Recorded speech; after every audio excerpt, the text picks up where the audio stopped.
This is the OTB Television Network, a service of Capital District Off-Track Betting.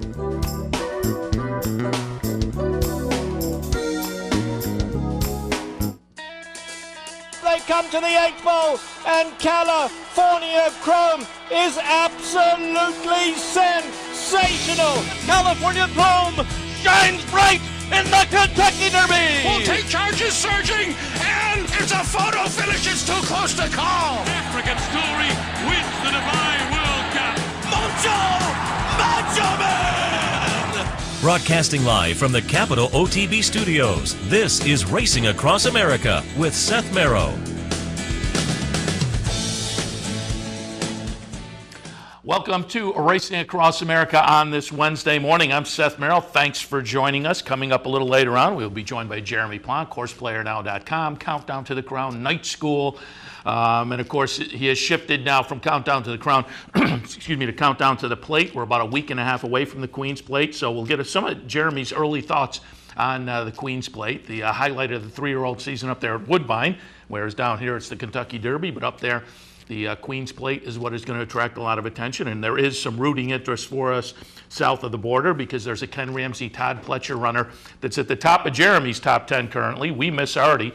We'll talk a little bit about Jeremy's top 10, as I say, about a week and a half out from the running of the Queen's Plate up at Woodbine, Sunday, July 6th. That'll be held. So Jeremy coming up in a few, and then a little bit later on, it'll be Bill Downs of Indiana Grand Racing. We'll take a little bit of a look at their action for this afternoon, which includes a couple of stakes races, a couple of midweek stakes at Indiana Grand on Wednesday afternoon. Do want to keep reminding you all week long, head down here on Sunday, June 29th for the Andy Serling $1,500 bankroll. And I want to keep reminding you because if you go to capitalotb.com, you can get the information to potentially participate in the bankroll. 50 folks will be randomly selected. And again, there's more information on how to get your name in the hat at capitalotb.com. But even if you don't become one of the 50 involved in the bankroll, head on down here to the Clubhouse Racebook, 711 Central Avenue in Albany on Sunday. Serling will be here from noon until 6. There'll be a handicapping seminar, 12:15 to 12:45. And again, if you are part of the bankroll, absolutely you want to be here because you have to be in attendance to collect. But also, if you aren't in the bankroll, come on down and you can see how Andy is playing the bankroll during the day, and that should be fun and informative as well. It confirmed. Last week, the rumor, I don't know whether it was a rumor, but according to Greg Hall in the Louisville Courier-Journal, he had contacted well-placed sources at the Breeders' Cup, and his sources were telling him that when it was announced this week, the 2015 Breeders' Cup would be at Keeneland, 2016 Santa Anita, 2017 at Delaware. Breeders' Cup held a press conference yesterday, confirmed, and did I say Delaware? Del Mar, yes, in 2017. Confirmed, that's going to be the rotation. Keeneland, Santa Anita, and Del Mar after this year's 2014 edition at Santa Anita again. So that, again, has been confirmed. Notable in that news, and we've talked about over the last few days, the omissions as well as the inclusions now of Keeneland and Delaware, but the omissions of Churchill and Naira. There was an article by Elisa Winch-Hughes in the Lexington Leader-Herald addressing Churchill, and the Breeders' Cup officials said, no, there's no snub of Churchill. Churchill's still interested in us. We're still interested in them. And we have had discussions, and certainly we will return to Churchill, according to the Breeders' Cup officials. But this will be the longest stretch that Churchill has ever been without a Breeders' Cup. However, no longer than Naira. It's been a long time since Naira has had it. And what I've read over the past few, 12 hours, 24 hours since the announcement was made, not a lot of discussion about Naira not in the mix. Now, again, Naira held its preseason Saratoga press conference on Monday. President Chris Kay did address the issue of Naira out of the Breeders' Cup mix at this point. One of the things he brought up is the date is a little bit tough because typically what the Breeders' Cup wants is a weekend that coincides with the New York City Marathon. So logistically, there might be some problems there.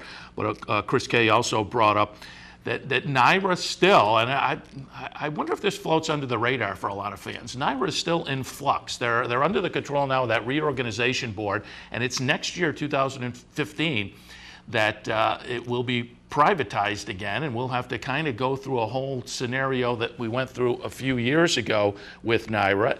And so being in flux like that, that probably plays into the Breeders' Cup being a little bit reluctant to head back to New York at this time. So that explains in part the absence of New York in the Breeders' Cup rotation for quite a while now. But again, it's Keeneland, Santa Anita, and Del Mar. And it's funny, it won't be Del Mar until 2017. But as I say, there wasn't much discussion about NYRA at all. There was a little bit about Churchill and whether they'll get back in the mix. But it's not until 2017. But Del Mar was getting a lot of discussion, including the Del Mar mayor, who's already counting on the Breeders' Cup coming back to Del Mar. Del Mar and the folks in the community and the folks at the racetrack really feel like they're going to hit a home run in 2017, and the Breeders' Cup will be suitably impressed, as will fans, that it will be a regular stop in the Breeders' Cup rotation. We'll have to see. I'm going to be interested to see this fall with that new fall Del Mar meet, what that's like, because Del Mar, it's popular, it's very popular, but in the summertime. So, at a different page in the calendar, logistically, the help and whatnot, getting them to Del Mar, and how's it all going to work? We'll see. But they were, as I say, there was a lot of follow-up yesterday to the announcement. San Diego is excited about the Breeders' Cup coming to their location in 2017, and they feel that they're going to put on a very good show. But upcoming will, of course, in 2015 be Keeneland. That'll be new to the rotation too, and it will be interesting to see how both of those venues handle the Breeders' Cup. So confirmed though, Keeneland, Santa Anita, Del Mar, 2015 and beyond.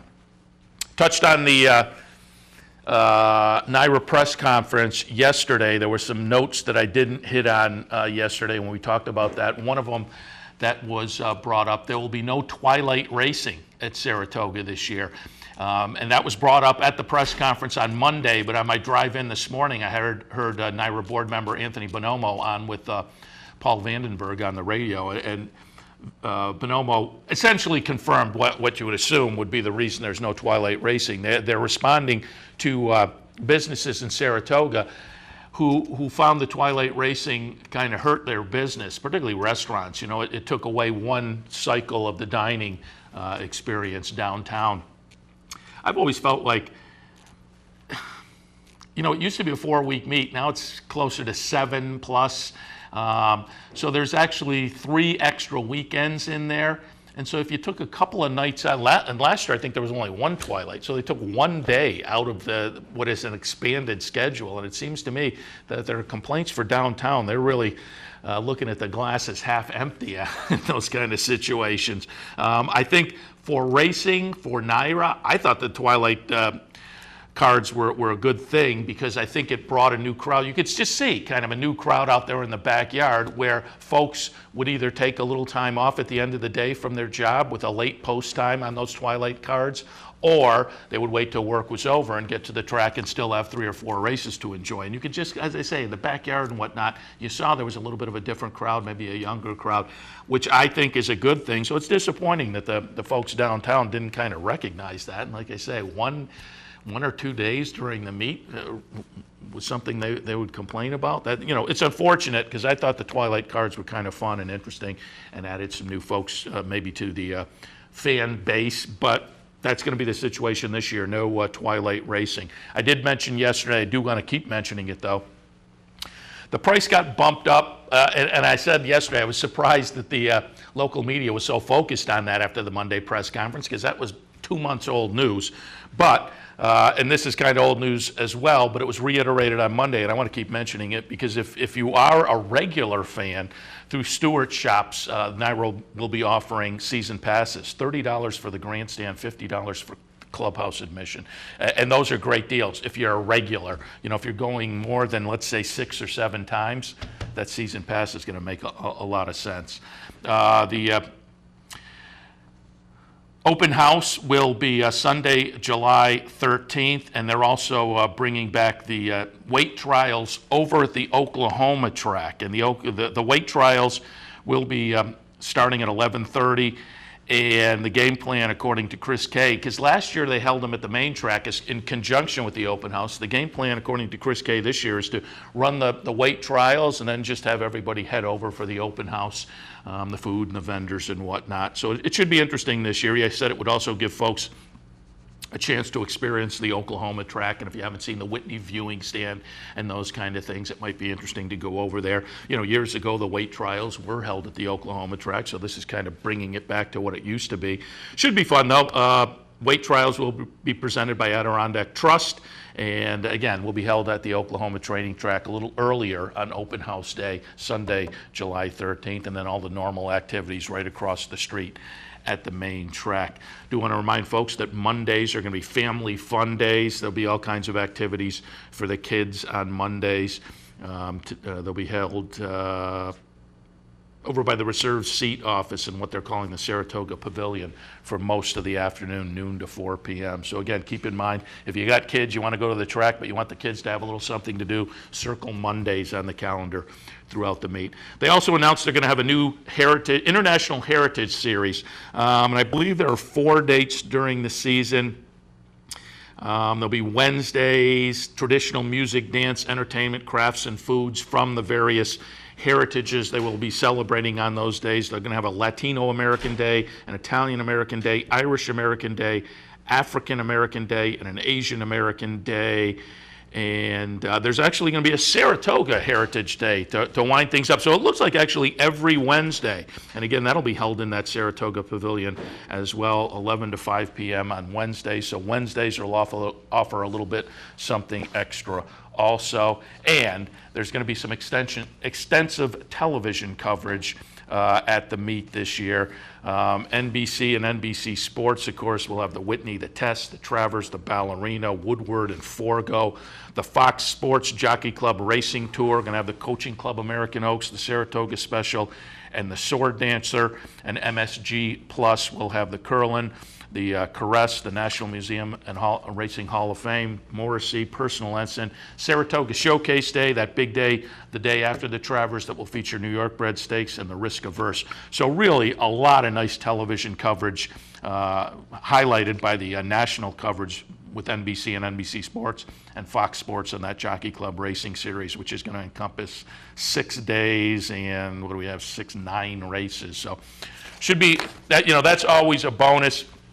And that we're kind of coming back to, boy, we're probably going back, what, 6 or 7 years when ESPN was in here pretty regularly on weekends, and then they slowly cut back the racing coverage in total, but Saratoga also. So we're kind of getting back to what that was maybe 6 or 7 years ago with a really regular slate of coverage of races. And there are also going to be some guaranteed pick 4 wagers at Saratoga, $500,000 guaranteed late pick 4 every Saturday, $1 million all graded stakes pick 4 on Travers Day. Boom, boom, boom. I'm just looking down, and those will be the major guarantees that will be held. But it should be, you know, if you're a pick 4 player, you're going to have your opportunities. I'm a pick 3 player. I'm still pushing for them to put in that 50-cent pick 3 at the NYRA racetracks. But slowly but surely, some of my dreams are getting answered. I mentioned yesterday, Trackus will appear up at Saratoga, and I am a huge fan of Trackus. All right, we're going to head to our first break. When we come back, we'll be joined by Jeremy Plonk. Again, we're going to have a little week and a half away preview of the Queen's Plate, which is coming up at Woodbine on Sunday, July 6th. But as we go into the break, talked a little bit about this race yesterday, but we'll let you take a look at it. Saturday night at Mohegan Sun at Pocono Downs. It was the Ben Franklin elimination. Story there was Captain Treacherous, the pacer of the year from last year, and foiled again. Richest horse in harness racing, an old guy who still can run very well. Captain Treacherous is going to be the number 4 horse here. Foiled again is going to be the number 5. We'll watch the entire race going into the break. You'll see Do Me That Again, 29 to 1, is right up there, kind of duking it out with Captain Treacherous throughout. As they get to the top of the stretch, Do Me That Again kind of dives down to the passing lane, and it's a very, very good stretch duel. Captain Treacherous was a 3-year-old last year. We watched a lot of his races as he was kind of a wind machine. Now this year, going to have to step out and face the older, so the waters get a little deeper. But it was a good effort from Captain Treacherous. Foiled again will disappoint a little bit, finishing 5th. But again, coming down the stretch, the number 1, Do Me That Again at 29-1, and the number 4, Captain Treacherous at 3-5 in Saturday night's Ben Franklin elimination at Pocono Downs. That'll take us into the break, and when we come back, Jeremy Plonk. All of that after this. And they are underway on the inside. Do Me That Again leaving with Bettor's Edge. Captain Treacherous is out 3 wide, a close third, a slight lead for Do Me That Again, maybe a half length. 2 more back, 2 foiled again, sliding up into 4th in front of Sunfire Blue Chip. At the end, Sunshine Beach, and Beach Memories trails about 7 off the lead. Do Me That Again is the speed merchant early, but on the outside, Captain Treacherous ranging up. They get to the quarter in 26 even, and Captain Treacherous, who was sharp as Ginsu in his 2014 debut, and makes his way to the front here for Tim Tetrick as the 3-5 favorite, going past Do Me That Again. Single file now to Bettor's Edge. Foiled again. The $6 million gelding is mid-pack 4th. They stay single file around the turn with Sunfire Blue Chip 5th, then Sunshine Beach and the trailer Beach Memories. The half mile reached 53-2, 27-2 second panel, and it seemed effortless there for Captain Treacherous.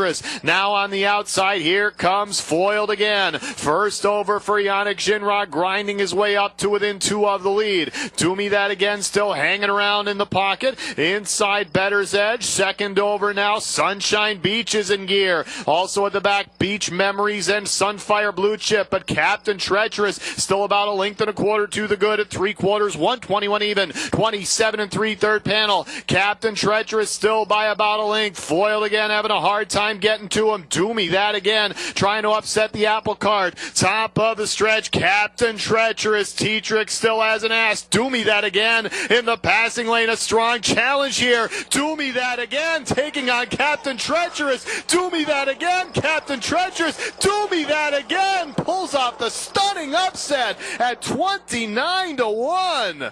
Captain Treacherous second, Bettor's Edge third. Nobody gave Do Me That Again a shot, but Simon Allard had other ideas in 148 flat. And that's including us as well here, Jimmy B. I'll tell you what.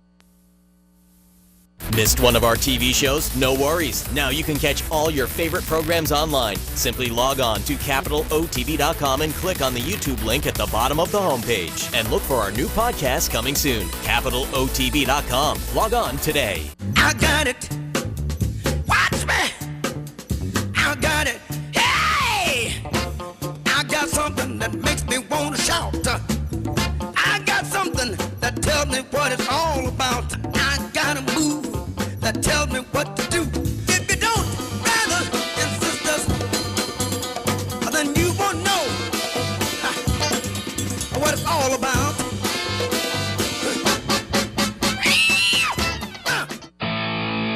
The Capital OTB Handicapping Challenge Series is back. That's right. The 2014 Capital OTB Handicapping Challenge Series is back, and it's your chance to win thousands in cash and prizes, and a seat at the 2015 Handicapping Championship in Las Vegas. This month's contest is the Firecracker on July 12th. So sign up today, online at CapitalOTB.com, or stop in at the Clubhouse Racebook. Using CapitalOTBBet.com is as easy as 1, 2, 3. 1. Simply log on with your username and password from the homepage. 2. Fund your Capital OTB account through our Easy Money, Green Dot, or Visa MasterCard options. And 3. Place your bet on one of our 3 easy-to-navigate wagering platforms, Capital Bet TV, Capital Bet Express, or Capital Bet Pro. CapitalOTBBet.com. Log on today. I'm Jeff Carl. Join me Saturdays and Sundays at 9 for the Handicappers Report. We'll handicap the top tracks across the country and help you prepare for the weekend in racing. That's the Handicappers Report, weekends at 9, only here on the OTB TV network. This is Racing Across America with Seth Merrow.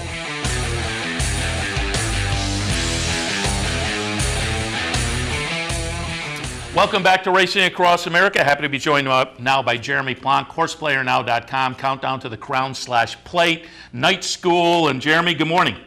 Good morning, Seth. Good to be with you. Absolutely happy to have you on board. And as always on Wednesday morning, we like to go back and give folks a little heads up on what happened at Night School the previous night. So if they didn't get a chance to log on live on Tuesday evening, they can go back and maybe catch the archive. And last night to me was kind of interesting, particularly for folks who aren't maybe brand new to the game but have been playing a while, because this is something that for me took a while before I really plugged into it. I've been playing the game for, I would say, years before I really started to concentrate on class and conditions and really started to look up at the top of the past performances and delve into the conditions and try to find horses in the race who really met the conditions to a good degree. So talk a little bit about what your discussion was last night. Well, we had a live chat with myself and Jerry Schottenkirk, who's the track morning line maker and handicapper out at Remington Park, and also the dean of Night School. So Jerry joined us to work with the fans and go through the different levels and conditions, explain to people what they are and how horses may fit the conditions. You know, we had some races from Mountaineer last night that we were kind of going over the past performances in real time, and we discussed with the fans, you know, non-winners of a race since June 24th of last year. What that means, what kind of horses you're looking for. You know, the horses hadn't won a race in a year to be eligible for that. So what are you looking for? You know, horses who have decent recent form, or maybe horses who have had layoffs, and that's the reason why they hadn't won in a year. Versus the horses who are kind of career horses in that condition, and how long it takes to get through a condition can tell you a lot about a horse. You know, that non-winners of 3 lifetime condition can be the best friend to a lot of slow horses, because it's the last time they're going to run against horses of similar competition until they have to branch out and face open claimers. So the conditions of a race and how a horse may fit them were the topic last night, and we had a lot of great questions and a good Q&A live chat session. Yeah, and you make a great point when you talk about those non-winners of claiming races, because as I said, it took me a while. I would just look down and handicap the horses, and then eventually I started to realize, boy, it's an added piece of information to really look at the conditions and kind of delve into those. But when I got into the game, those were a lot easier. I mean, the conditions now with those non-winners of claiming races and whatnot, it's a lot more complicated now too. Oh, it is, and I think they've overcomplicated things. You know, it's in an attempt to appease the horsemen and fill fields and try to get horsemen to enter their horses, because they don't race as often as they used to. So we make multiple conditions, you know, for non-winners of 3, or horses that haven't won 5,000 at a mile, or 3-year-olds. I mean, there might be 3 different conditions to get in race. I find class handicapping to probably be the most waning factor in my arsenal over the last couple years.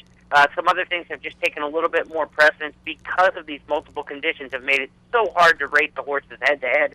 I like to kind of go back and look for class, not necessarily at the class level of the race, if it was a 5,000 claimer, non-winners in a year, but more so look back at the horses who they ran against. And it takes a lot more work to go back on Equibase and go through the horse search and look at the horses who ran 1, 2, 3, or if you use Formulator from DRF to go through and click on all the first, second, third place finishers in their past races. But, you know, it's easier to match up the horses anymore than the conditions. But it takes a lot of legwork to do so. So a lot of times you find yourself leaning against class as a handicapping factor, because simply put, it's too much work to figure out in many cases. The nice thing about the legwork, though, as you say, it gives you kind of an edge. When you have to do a little something that's not on the page, that's where you can find some value. So that's a great tip for folks out there to maybe search around and there's still some information out there that can hide under the radar a little bit and allow you a little bit of an edge, so that's good to know. All right, Jeremy, actually, before we move on to the Queen's Plate, they announced the next 3 years of the Breeders' Cup, Keeneland, Santa Anita, and Del Mar. Do you have any thoughts on that? To me, and I said at the top of the show, obviously Keeneland and Del Mar getting into the mix, that's news, but I also thought the tracks omitted from the next 3 years were just as noteworthy. Churchill and Naira still on the outside looking in. I'm not so sure Churchill wants the Breeders' Cup, so I don't think that that's necessarily a snub on the part. You do not make money hosting a Breeders' Cup. You know, I mean, the Breeders' Cup comes in, they run the event, you give them the shell, the band shell, you do the work and lend them your staff for the week, and the Breeders' Cup makes almost all of the money out of it, especially nowadays. In the old days, you might run 3 or 4 undercard races, then the 7 Breeders' Cup races, and you got to keep the handle on the undercard races. Now there's hardly any undercard to these Breeders' Cups. You know, they're all Breeders' Cup sanctioned events, and the handle goes there. So it is not a profitable venture to run the Breeders' Cup at your facility today. Now, can it be great promotion? Can it be a great postcard for your racetrack to be seen in a national spotlight? Absolutely, and I think that's why Del Mar and Keeneland want to be seen in that light. I don't think Churchill Downs is all that interested in hosting the Breeders' Cup. I don't know what the deal is with NYRA. I know all the restructuring over the last several years made Breeders' Cup reluctant to go there. There's obviously some rift between the two organizations and coming together on something, and then Belmont going and running their summer Breeders' Cup of sorts on Belmont Stakes Day. Almost gives you the signal of a warning player there that, they're just going to kind of go rogue and independent and do their own thing. And so I'm not sure why the deal is with Belmont the way that it is. I think the Breeders' Cup should be in New York every few years. It should be part of the rotation if there is going to be a rotation. If you're going to pick one location, I don't mind that. I think that's okay from a marketing standpoint, The Rose Bowl's always at the Rose Bowl. There's nothing wrong with that in sports. Sometimes events do move around, but the Masters is always, in Augusta, Georgia. So I don't have a problem with the Breeders' Cup picking one place and staying there.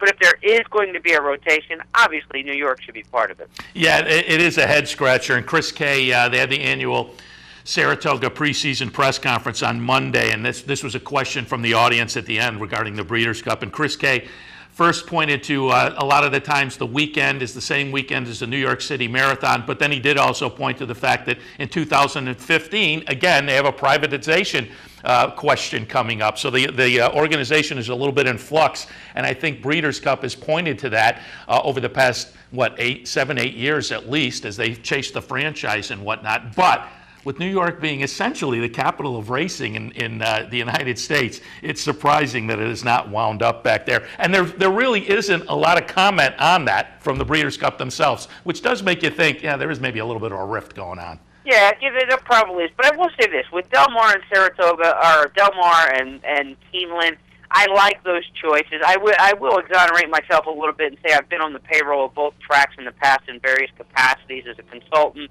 But I think those are places where the staffs, the facilities, those people eat, breathe, and love racing. I mean, they are, horse racing meccas, those two places that really love to put on a big show.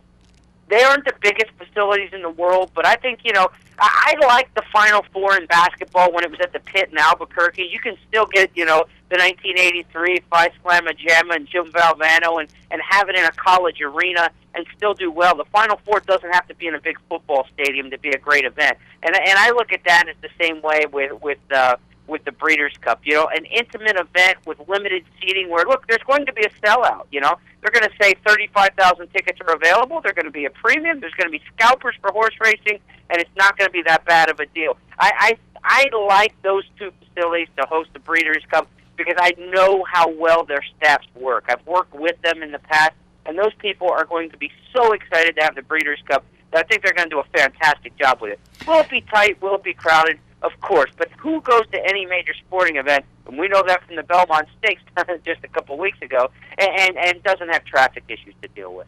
Yeah, and I found it funny as I put together the Equidaily page this morning and last night, picking up some of the news items in newspapers and television stations over on the West Coast. Del Mar, it's still not coming up till the 2017, but they're very excited out there. The local mayor is already looking for additional Breeders' Cups. He thinks they're going to knock it out of the park, and certainly the staff and whatnot are looking forward to it. So it's still a few years away, but the folks at Del Mar, they're ready to go. They're clearly have this one loaded and locked and loaded and ready.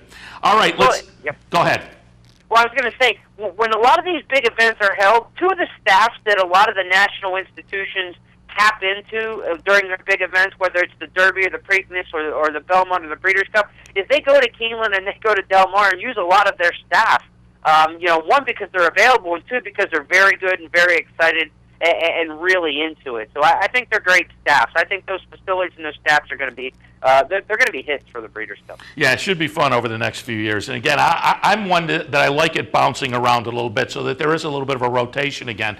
I find intriguing. All right, let's take a look now, as promised a little bit earlier. Again, we're about a week and a half away from the Queen's Plate. A good time to take a look at your top 10 and maybe take a closer look at the horses you have at the top of the list and get some early opinions a week and a half out. And I thought we'd start with your top 4 and work our way up. And that's going to include some others a little bit down your list. But that number 4 currently on your Queen's Plate top 10 is Lexi Lou. The filly comes out of the win in the Woodbine Oaks most recently. And as we watch the stretch run, Lexi Lou will be the number 8 horse for trainer Mark Casse, but a couple other horses that folks may want to watch in here, the number 2, Lanaman, and the number 1, Paladin Bay. They are 8 and 9 on your top 10. And again, number 1, Paladin Bay, was the favorite in this race, winds up finishing a disappointing 4th. So Lexi Lou, on the one hand, certainly comes in now to the Queen's Plate off a nice win in the Oaks, but Paladin Bay, a little bit of a disappointment. What are your thoughts? The fillies have been good in Canada this year, and I think maybe a little bit stronger than the boys. So Lexi Lou running away and dominating the Oaks was a bit of surprise. I mean, I hadn't seen that race on her form, but she was new to the Mark Casse barn. It was just her second start for Casse, first time stretching out. He took the blinkers off, and she just freaked and ran tremendous. Gary Barber, the new owner there. This is a good, shrewd operation of purchasing horses who are in form, and Lexi Lou was dominant. I don't think we're going to see the fillies behind her come back in the Plate, but if they do, I respect them quite a bit. But based on the probables that we're seeing out of Woodbine right now, Lannerman and the others behind her that day are not probably going to go on to the Queen's Plate. But Lexi Lou will go on as a contender. I mean, there have been 7 fillies win the Queen's Plate in the modern era, and Glorious, the most recent, just a couple years ago. So the fillies can do well. Mark Casse last year had the filly from the Oaks, 60 Strikes, came back and ran 3rd in the Queen's Plate. So she actually improved her finish from the Oaks to the Queen's Plate last year. Casse's been down the road before. He also had, some good horses in this race. He hasn't won the Queen's Plate, but he's been knocking on the door. He's been in the money 3 straight years. So, this might be Casse's year, knock on wood. He's got 4 of them possibly pointing to the Plate. And this one also comes in with some nice experience. 8 starts as a 2-year-old, but that win in the Oaks was only the 3rd start this year. So plenty of experience, but fairly fresh in 2014. Yeah, and her 2-turn races are good. She's had 4 2-turn races, a pair of wins, a 2nd and a 3rd, and those were all in stakes companies. So she's actually better around 2 turns than 1, but she's run most of the time around 1 turn. But her 2-turn races are good, and she's not over-raced in routes. So that's a good thing. She's coming up, in her form cycle, making her 4th start of the year to go the 1.25 miles. She'll get a little bit of a weight break. The fillies get 5 pounds, 126 to 121. So, she'll get a little weight break, and she's going to be a factor. There's not a lot of speed in this field as I'm looking at the past performances. She was forwardly placed last time with a fast pace. They went faster in the Woodbine Oaks than we Miss Artie did in the Plate trial the same day. So she's going to be forwardly placed, and there's not a ton of speed in the race. All right, and now let's move on to number 3 on your list, and we're going to go back to an allowance event up at Woodbine on May 28th to see Matador win, and win pretty easily at 35 cents to the dollar. And this is interesting because in the career of Matador, the 9-race career of Matador, this was the only time the horse stepped out of stakes company. Had debuted in Stakes Company up at Woodbine, spent the winter in Open Stakes Company at Tampa and Gulfstream, was in the Derby trial at Churchill Downs. But Mark Casse comes up to Woodbine, drops back into Allowance Company, and again, we're watching number 2, Matador, get it done pretty easily here. So I think this race sets the horse up nicely, and as noted, coming in off of a string of Open Stakes Company races just prior to this, and folks shouldn't forget that the Queen's Plate is a restricted stake. Yeah, it's restricted to horses who are Ontario sired. So 5 straight races for Matador have been in Open Company: the Tampa Derby, the Davis, the Florida Derby, the Derby Trial. And then we had this race on our Woodbine chats. We have a weekly Woodbine Wednesday chat for our night school program. You can tune into that tonight, 6:15, and we go through the full card at Woodbine. And Matador was on our debut chat back on May 28th. He got that class release that day on the drop, and he really looked good visually. This is the way you want to see a horse get a confidence boost, and sometimes that's what a trainer needs to do. He had his head handed to him. He's going against Bayer and Constitution and Ring Weekend and horses like that throughout the course of the spring. Casse did the shrewd thing. Even though it was an Open Company allowance race, it was still an allowance race, and he just drilled them by 6 that day. Good time. I liked how he did it, and I think Matador is a horse on the rise. He's worked really strong since then. A big bullet workout on the 21st at Woodbine. Cassie seems to have him primed and ready, and I think he's the strongest of the quartet for Mark Cassie if he's going to pick up his first Queen's Plate win. Yeah, son of Malibu Moon, does that concern you at all? Well, Malibu Moon set up the Derby winner last year in Orb. It's the elusive quality on the dam side of the pedigree that might be more milerish, but we will see. I mean, the way he finished up in a mile and a 16th was awfully strong. He won at a mile and a 16th in the Cup and Saucer on yielding turf as a 2-year-old. The distance is a little bit of a question, but as we say in the Kentucky Derby, the mile and a quarter is a question for almost all of these horses. That's the X factor. Absolutely. All right, let's move on now. Number 2 on your list is Amy's Holiday, and in the race we're going to look at, we'll also get to see Asserting Bear, number 6 on your list. We're going to look back at the Marine Stakes on May 25th, and we'll tell people to keep their close eyes on the stretch run because there will be a DQ in this race. First under the wire will be number 6, Asserting Bear. Number 1, Conquest Top Gun for Mark Cassie will run second, and number 3, Amy's Holiday, will run third. And again, Amy's Holiday, number 2 on your top 10 for the Queen's Plate. But Asserting Bear, the number 6, interferes with the number 3, Amy's Holiday in the stretch run. Asserting Bear DQ'd from first to third. Conquest Top Gun moves up for Mark Cassie. Amy's Holiday also moves up to second in the Marine Stakes. What are your thoughts coming out of this one?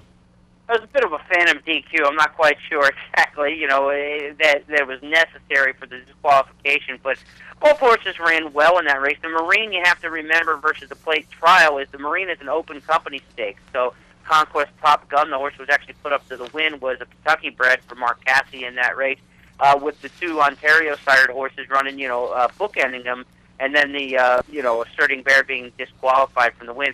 That day, they both carried 119. They're both going to pick up 7 pounds to 126, which is pretty significant. But both Asserting Bear and Amy's Holiday are bred for some distance. You've got, 11 Drop Kid, Assert, Victory, Gallop. You've got some horses in the pedigree there that will get some distance. I just like the way Amy's Holiday is coming to hand for Josie Carroll. She's a 2-time winner in the Queen's Plate. She's won this race, in 2011 with Inglorious. She won it in 2006 with Eden Wold. Amy's Holiday has made 2 starts this year. The first race back was almost an impossible spot in the Lexington at Keeneland, which came out very tough with Mr. Speaker and Divine Oath, which is a good addition of that race. He ran a good 4th that day off of a 5-month layoff, and then moved forward like we like to see in the Marine, and since then it's just worked absolutely sizzling. I think Amy's Holiday is the horse moving the right direction at the right time. This was the horse who won the Grade 3 Gray last year at Woodbine, which is the big 2-year-old race in Canada, open company race. He was the best of the 2-year-olds in Canada last year by winning the Gray. And I think this is a horse that, is going to end up probably being my top pick because I don't think there's that much distance between Amy's Holiday and the top choice, We Miss Hardy. I think the price is going to be much better on Amy's Holiday, and I like the way Amy's Holiday is working. Another good work between now and race day, and I think he may move up to the number 1 spot in my wagering calculation. Very good. Let's talk about number 1, and I was interested to pull up the Countdown to the Crown package this Friday because I was interested to see if We Miss Hardy would hold the number 1 spot, and he did because we talked last week about the Plate Trial, which we'll watch again right now. We'll watch the stretch run. Number 2, We Miss Hardy wins, but has to work for it a little bit, and works for it beating a maiden in here, the number 6, Majestic Sunset. Majestic Sunset for Mark Cassie. But as I say, a maiden, however, off of this effort, makes the number 7 spot on your top 10. So again, coming down the stretch, it will be number 2, We Miss Hardy, getting it done over Majestic Sunset. Both of those on your top 10. And We Miss Hardy for Todd Pletcher and Ken and Sarah Ramsey had been the presumed favorite for the Queen's Plate coming into the Plate Trial, comes out, still has that mantle, but had to work for it a little bit. So maybe the confidence level is going down for people. But what are your thoughts?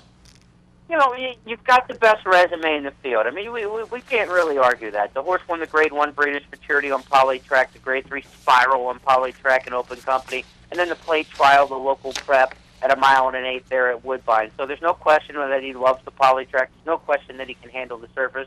But here's one thing to consider with We Miss Hardy. He's got 4 career wins. Of course, the Plate Trial coming off his last race. After his previous wins, he finished 6th, beaten 8 lengths, 7th, beaten 4 lengths, and also 10th, beaten 8 1/4 lengths. Now, some of those races were races like the Kentucky Derby and Breeders' Cup Juvenile, but until he pairs up wins and becomes a little bit more consistent, he's got 4 off-the-board finishes and 4 wins from 10 starts. So he's not the most consistent horse in the world, but on the poly, he's been really, really good. I mean, 3 for 3 there. So you can say the surface perhaps is the reason he ran, the level of competition, but he just doesn't seem like an absolute slam dunk to me, coming off of that race in the plate trial and his inability to pair up wins in the past. But We Miss Artie still stays number 1 if you're doing a ranking because he's done the most. I mean, it's difficult to take a horse like Amy's Holiday, who's 0 for 2 on the season, and say, I think this is the best 3-year-old pointing towards Queen's Play. But when you get into handicapping a race and the dynamics of how it may set up, and the race shape and the odds and the value and things like that, I think from a handicapping standpoint, you can make that leap and put Amy's Holiday over We Miss Artie. But from a pure ranking standpoint, I think it's hard to deny We Miss Artie deserves to be the number 1 ranked horse, and he's going to be tough to beat. But remember this, the Fletcher, Ramsey, Triumvirate, Troika, and those guys, they came up to Canada a couple years ago with a horse named Queen's Play Kitten, who looked a little bit similar on paper, and mustered only a 5th-place finish. So they don't have to win this race. We Miss Artie is going to be a solid favorite. He was 1 to 5, almost 2 to 5, 35 cents on the dollar in a plate trial. He's probably going to be 6 to 5, 7 to 5, something like that against the big field in the Queen's Plate. He doesn't look 6 to 5 on paper to me, though. He looks more value-esque at maybe 3 to 1, 7 to 2, because I'm not sure he's a 1.25 mile horse yet. And we've looked at your top 4 here and included a couple of others that were underneath in some of these races. And I think the 4 races we looked at have validated there is some very good intrigue in this upcoming Queen's Plate, about a week and a half away, with We Miss Artie again being the presumed favorite, but had to work for it a little bit. So that opens things up, and we saw some fun performances. So we're, again, about a week and a half away. By the time we get you next Wednesday, things will have firmed up a little bit, so we'll get some more opinions. But as always, Jeremy, we appreciate the visit this morning, and we'll talk to you again next week. Thanks. If you're going to be at Woodbine for the Queen's Play, we've got a night school tour event up there. We're going to be up there teaching the fans on Queen's Play Day. Brian Nadeau, Caton Bradar, Katie Gensler, Tom Kelly. We're going to send that quartet up there to teach the fans. So if you're in the Toronto area, I highly recommend it. I was there last year, and it was a great event to attend live. Yeah, and we're right in driving distance from our location, and I know a lot of people do make treks up to Woodbine, and folks absolutely enjoy it. So if folks are heading up for the Queen's Plate, stop by and see the gang. All right, Jeremy, again, we appreciate the visit. Take care. Thanks. Jeremy Plonk, HorsePlayerNow.com, Night School, Countdown to the Plate. All of that was discussed this morning as well, and we'll continue now to our next break. When we come back, Bill Downs from Indiana Grand Racing. Stay tuned. This is Racing Across America with Seth Merrow.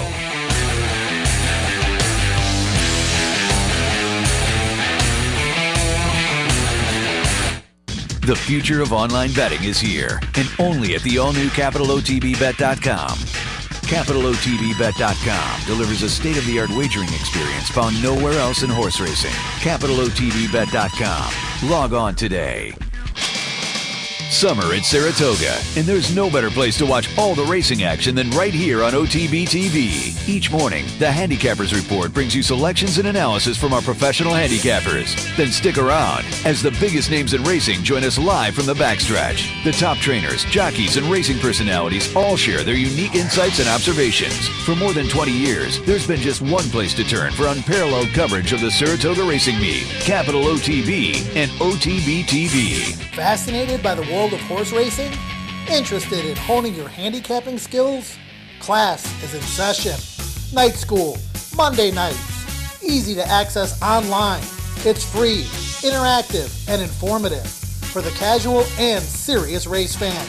Horse Player Now Buzz. Live horses to watch emailed to you daily. Our eyes, your prize. Night school in the buzz. Visit horseplayernow.com for details. Funding your Capital OTB bet account is as easy as 1, 2, 3. 1. Easy Money. Clearly the fastest and easiest method of depositing funds into your account. Make deposits or withdrawals in just minutes. 2.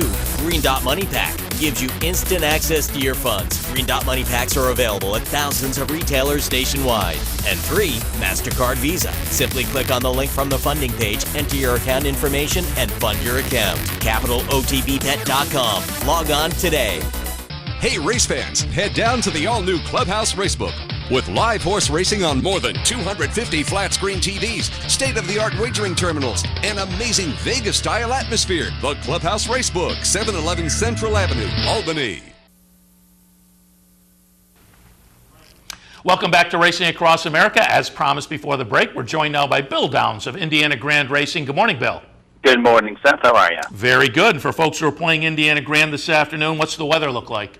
Well, we got hit with a lot of rain yesterday. If anyone was watching Indiana Grand, we had a little bit of a weather delay. But, today it looks like it's going to be partly sunny skies, drying out surface. I'm not sure what the track's going to be with the first race, but plan it being at least a drying out type of surface, and make your plans accordingly, if you will. All right, we'll keep our eyes on that as we move along. And we're going to take a look at some races this afternoon, including a couple of stakes. And you and I were talking during the break. We got to like that. A couple of stakes races midweek on a Wednesday. That's part of the thing that Indiana Grand is doing this year. A lot of their big stakes races are going to be on Wednesdays, unlike traditional racetracks that put the majority of their big stakes races on the weekend. Of course, the Indiana Derby will still be on Saturday in October, but next week, the Centaur Stakes, a $200,000 stakes race for 3-year-olds, is on a Wednesday, as well as a $100,000 stakes race for 4 and up. The J. Kenneth Self Shelby County Boys and Girls Club Stakes, that's a handful to say, and a mouthful as well.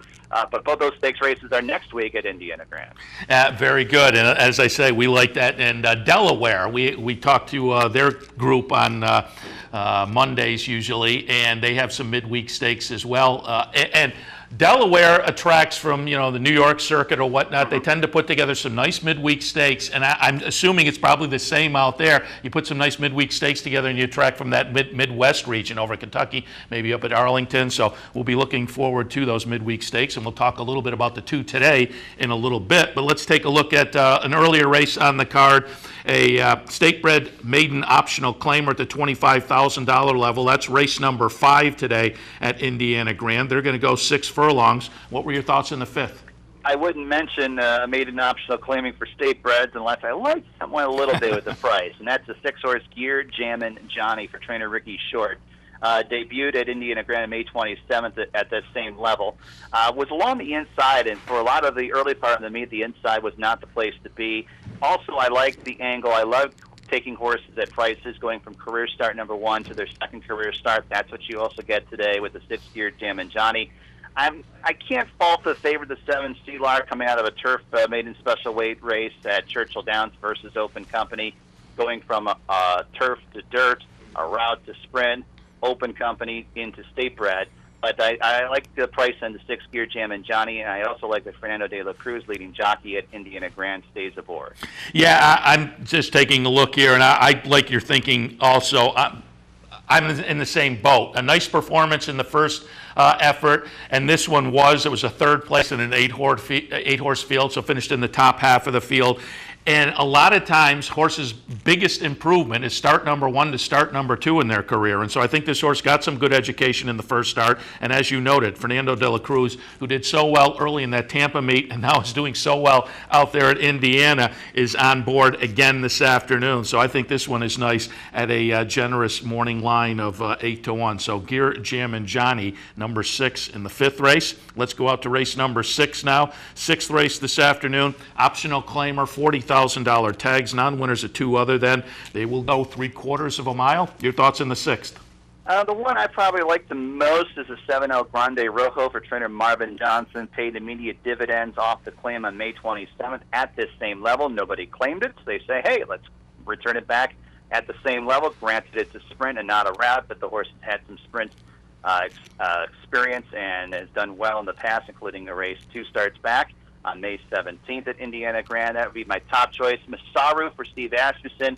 They experimented with the turf last time out at Churchill Downs. It was a tough field. I remember I was actually filling in that day at Churchill Downs, and Masaru was coming off a little bit of a layoff. Look at the dirt form at Oaklawn Park. Captain Genius came back to win 2 starts back. Came back to win, I think it was on Derby Day at Churchill Downs. And those are the 2 I'm looking at. Of course, you got to take a look at the 4 WV Smudge for Tony Granite, racing an extremely difficult race. I remember looking at the PPs one night at Prairie Meadows, that $75,000 stakes race. I was very impressed. 2 starts back that race at Hawthorne, wins this race. But it's interesting that they put the horse in for $40,000. It's been a while since WB Smudge has been in for a tag, especially since those races 2 and 3 starts back look so strong. That's the big question mark with the 4 WB Smudge. But my top choice, 7 El Grande Rojo. Yeah, the winner in that little stakes race last time at Prairie Meadows, Alsvid, is a real hard knocker, no question about it. All right, let's take a look at the 2 stakes, and we'll kick things off. Race number 7 at Indiana Grand this afternoon, the Shelby County. $85,000 purse. They're going to go 6 furlongs. And Bill, while we talk a little bit about this race, we'll take a look back at an optional claiming event on June 3rd, and I found Hot Wind a little bit interesting in here. And what attracted my attention with Hot Wind is the connections. You have Tommy Amos, you have Maggie Moss. They are very crafty players of the game. Claimed this horse a couple of races back. That was out of a win for $8,000. They moved the horse up. They won again. So now a couple of starts in 2014. And 3rd start back, Jeremy Rose on board this afternoon. As I say, we'll watch Hot Wind, the number 3 horse, win that race on June 3rd. I found that one a little bit interesting in here. What were your thoughts? Probably my top choice. It's a race that's loaded with speed. Inna Jiff, who's part of the morning line entry of 8-5 for Jeff Greenhill, wired a field on June the 6th at Indiana Grand. But Facey Spirit also has a lot of early speed. Facey Spirit sometimes doesn't have the best starts in the world. That's going to be key today. Hot Wind likes to be on or near the lead, though I think probably just a little bit off the pace, being drawn to the outside. Maybe a horse for a price is a 4-horse Higher Logic, who came up the long layoff, it was an open company race, finished 4th, but 2 for 2 at the distance, Higher Logic.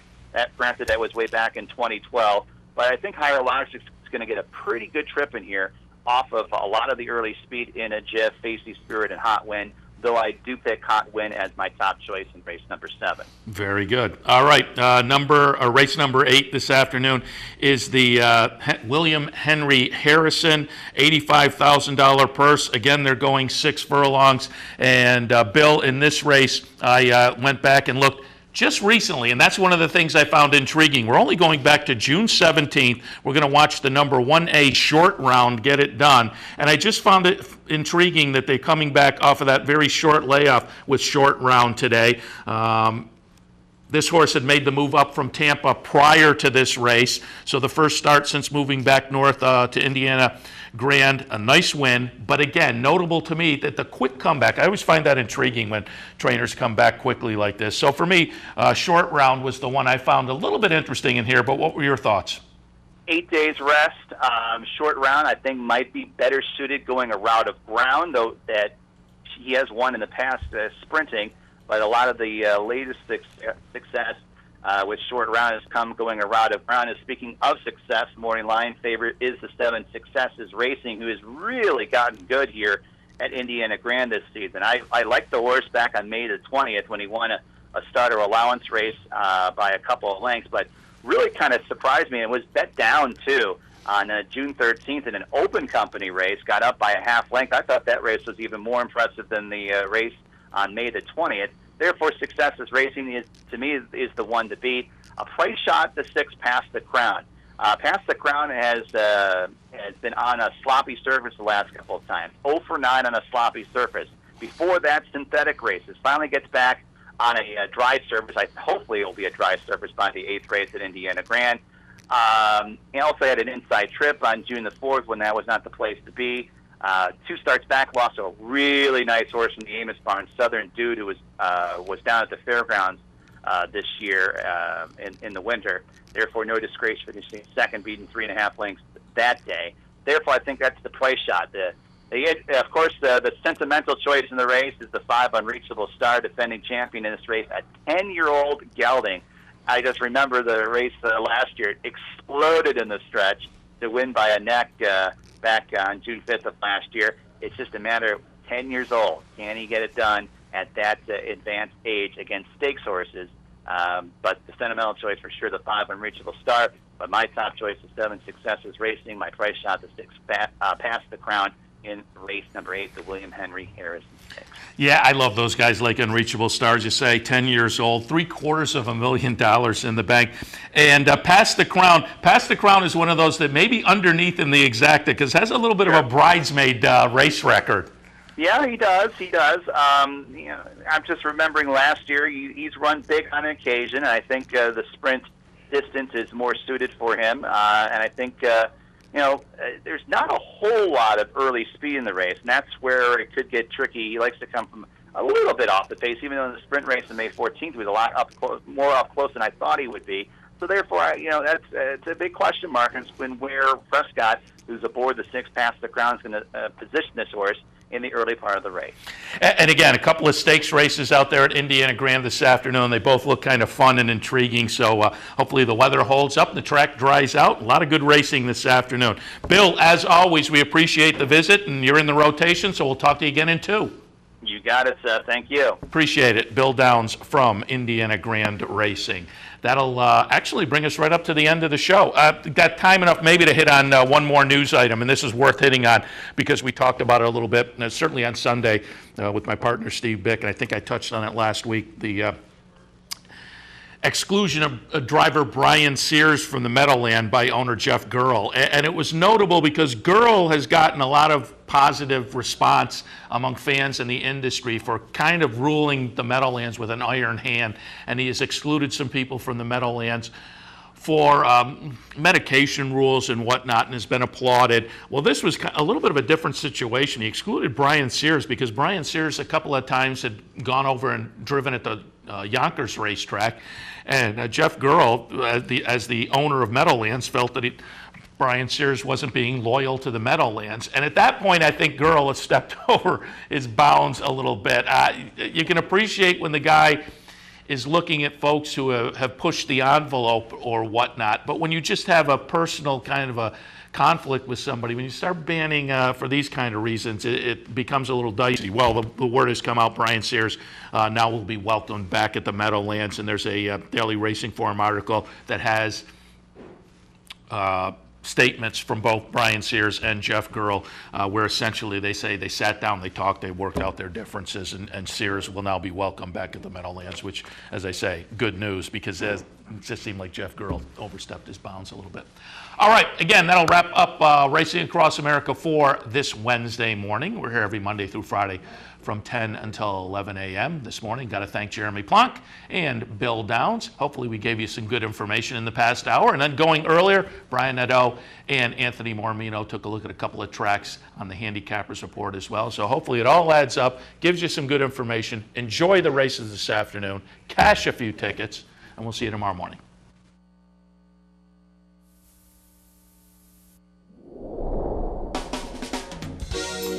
You're watching OTB TV, a service of Capital Off-Track Betting.